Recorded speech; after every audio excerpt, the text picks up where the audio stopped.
You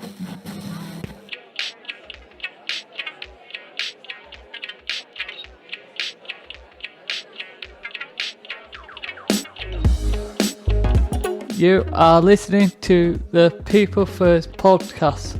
People First is a self-advocacy group run by people with learning disabilities, and People First podcast is a platform to raise awareness about real issues that affect people with learning disabilities in our community and all around the world. We aim to inform and entertain our listeners by interviewing interesting guests and talking about the things that really matter to us. This is like having a stage to speak out and get our voices heard.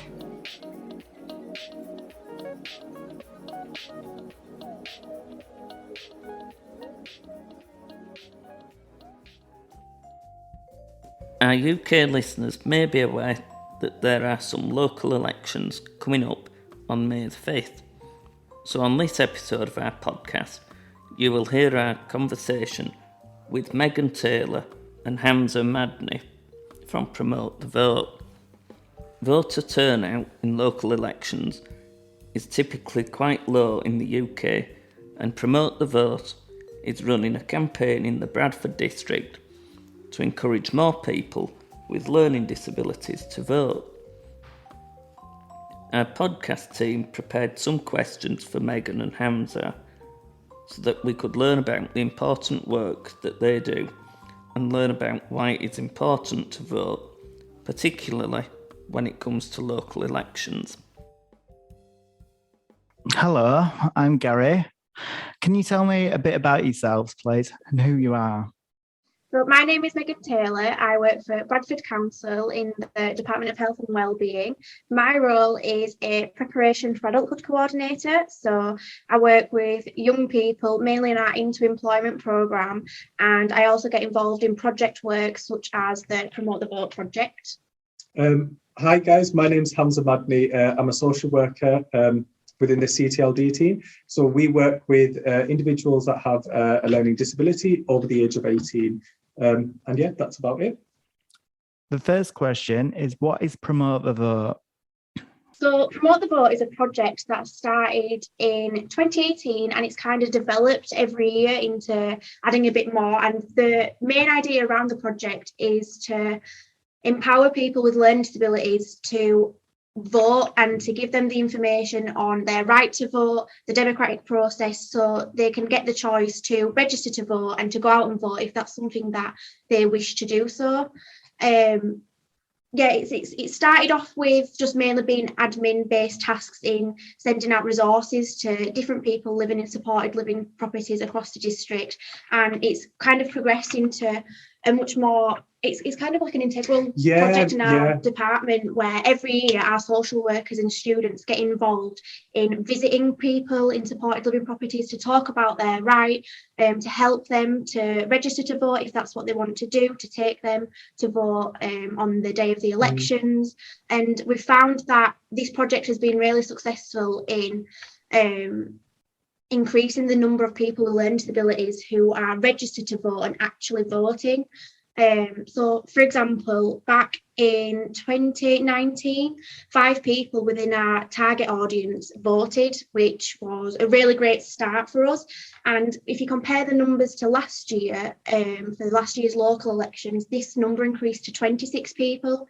So over the years, with the help of Promote the Vote and all of our social workers and social work students, the number of people with learning disabilities who are registered to vote and voting has slowly started to increase, which is really positive. Why is it important for people to vote? So it's super important for everybody to vote, really. But I think more importantly, the whole campaign about Promote the Vote is actually giving individuals the choice to vote. And that's so important, because essentially what we have found, and this is a lot of the feedback that we've had from our social workers that have gone out and spoken to staff, spoken to individuals about voting, they're not even aware that they have an option to vote. So the first bit is it's actually promoting individuals to understand that individuals with learning disabilities can vote just like anyone else can. Why do you think it's important for people with learning disabilities to vote in the election? It's to make sure that they are included in society, that they use their voice and their democratic right just as any other member of society can when it comes to the local elections or the general elections. And like Hamza said, they also have the choice to say, I don't want to vote, but as long as they know they're right and that they can register to vote and that they can go out and vote and they can be supported to vote on election day. That's why it's really important for projects such as Promote the Vote to make sure that the people that we support know they're right. Yeah, and just to follow on from that, Gary, I do think that me and you, we can vote. No one can stop us from voting. But the whole point of the Promote the Vote campaign is supporting people with learning disabilities to understand that they have the right to vote. Yeah. And on top of that, it's people who support individuals with learning disabilities, because a lot of the feedback that we found was that when we're going into supported living homes, the staff that are supporting them, they're actually not aware of this as well. And essentially, it's a whole group of people within our society whose voices are not being heard, and they're essentially just put away in a corner, and they're not being heard fundamentally. Yeah, can I just add on to that? I had to have training how to cross this box. It's very, very difficult. You can't go around crossing every box. You can't tick every box, put a smiley face on it and then shove it in a box because it won't count. Is that correct? Absolutely. So part of the Promote the Vote campaign that we've done this year and last year is all of our social workers have been given packs that they take out. And within that pack, there's information about the election itself, so whether it's a local election or whether it's a general election. But on top of that, everyone gets like a passport to vote, and within that document it's a bit like a bit of a support plan, really, where we look at how best can we support an individual with voting. So they may need assistance with that, they may need someone actually within the polling booth with them, or they might just need someone to remind them the day before that today's the day of election, and when you get there, you just put an X in one of the boxes. So that's one of the ways that we've kind of supported individuals with understanding what they should do when they're actually there. Are all people with learning disabilities allowed to vote legally? Yes. It's completely unlawful to suggest otherwise. Everyone who is aged 18 and above has the right to vote, and that includes people with disabilities. How can people go about registering to vote? So you can register to vote online on your local government website, or you can print out the form and you can post this into the electoral services. There are deadlines to vote prior to every election, so you do have to be mindful of those dates. So, for example, the general register to vote deadline will be different to the registering to postal vote deadline. So there's just a few different deadlines that you will have to check out prior to each election, but everything can be done online. And just to add on to that, a lot of the information that we provide to services on the running up to the election is, if there's anyone struggling, they can just reach out to the social workers and we can have that conversation with people that support them, because not everybody might be able to access the internet and fill out forms and contact people because of their learning disabilities, and we do recognise that and understand that. And it's just for us to kind of get a bit creative and look at, well, how can we best support this person to register to vote? Can voting be made more accessible for people with learning disabilities? Definitely, and projects such as Promote the Vote allows us to highlight the issues that people with disabilities have when it comes to things such as voting.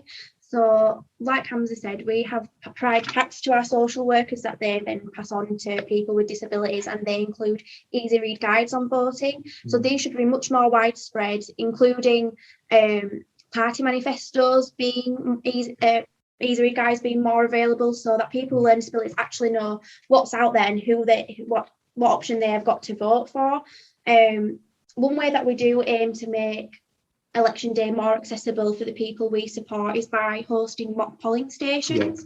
So, for example, our mock polling stations are taking place next week at the School of Rock and Media, and all first-time voters are invited to attend these mock polling stations. We work with the local schools to bring on any young people with disabilities who are experiencing voting for the first time, and it allows them to see how a polling station runs, so that you've got to sign in, you've got to use a polling booth, a ballot box, you know how to tick the correct, put cross in the correct box. So there's so many ways that it can be made more accessible, and projects such as Promote the Vote allows us to highlight these issues. Yeah, and the mock polling booths are actually off the back of the feedback we got from last year. So a lot of the feedback we got from last year during the Promote the Vote campaign was that individuals that were registered, but on the day of actually going out, they didn't really know what to do. So we've just kind of found a creative way. Well, okay, we'll have a mock polling booth station and people can kind of come and trial it out before the day of the election. I would also like to see, because I do vote, and I go to these polling stations, and I would like to see a specialised place for people with disabilities, just for that. If you've got a disability, you should be able to go there and be supported properly. And there's not any of them around the country. Why not? Absolutely. I think that's hopefully something that we're going to feed back to within the local authority to kind of look at accessibility. But interestingly enough, I had the opportunity to actually work at a polling station last year, and one part of the training was around making reasonable adjustments. So the staff are definitely aware of the reasonable adjustments, but I absolutely understand, Gary, that there's still further work that needs to be done. And one of the ways that we've kind of come about this is having those passports, where we call them voting passports, where it's very clear as to what support that individual needs. And should the person attend the polling station, they can show that to the officer, and the officer would need to kind of make those reasonable adjustments. Can people access support to get to the polling station on the day of election? So it's a bit similar to what I was speaking about earlier, that it's the voting passports really where we can get as creative as possible. Now, there may be an individual due to mobility issues that can't actually physically get to the polling station. One of the things that we're looking to do is working with those individuals and the social worker to kind of think of creative ways to try and support people from getting A to B. But also, it's like you said, Gary, earlier on, it's about actually being in that polling station. Does the individual need support staff with them? Does the individual need like a larger printout where they can actually visibly see whose names are on the ballot paper, or do they need something as simple as a braille to support them if they're not able to see the ballot paper itself? So it really comes down to the individual, and we try our best to look at, well, okay, what support does that individual need? And for us, certainly, I don't feel comfortable in saying that there needs to be a blanket kind of support for everyone, because everyone's so different, and we kind of need to tailor that to each and every person's need. There's also no audio version as well. Why is no audio version with your package that you get in the post? I absolutely completely understand that. From my understanding, on the back of the ballot paper, there should be a contact number on there. And should you need an audio version of that, then you can contact that person. Now, I completely understand that if you need an audio, if you need support around that, then within the polling station itself, there is staff there. Should the person need it, they will tend to come and kind of read out the names. Again, we need to be very clear. We can't push for a particular party or a particular person. Our role simply on the run up to the election and the day of the election, and even after, is to be completely impartial and support people to make the choices that they want. Right, it's the final question. Where can our listeners get more information about voting? So the resources that we use are all created by Bradford Talking Media. So, for example, this year, the resources that have gone out has been multiple easy read guides on voting, what is a local election, what is a councillor, what is Bradford Council, and how to postal vote. So listeners can go on the Bradford Talking Media website and find copies of all of these booklets on there. And equally, we're happy to send out these booklets if any of your listeners want physical copies. Other websites such as MENCAP and the Electoral Commission also have really good guides on voting on their websites. And equally, if anyone is wanting any specific voting advice or voting support, the Electoral Service Office is more than happy to answer any questions and provide support, and they can be contactable over the phone or via email. All right, thank you very much. Okay, it's been a pleasure. Take care. Bye. Many thanks to Hamza and Megan from Promote the Vote for talking to us today.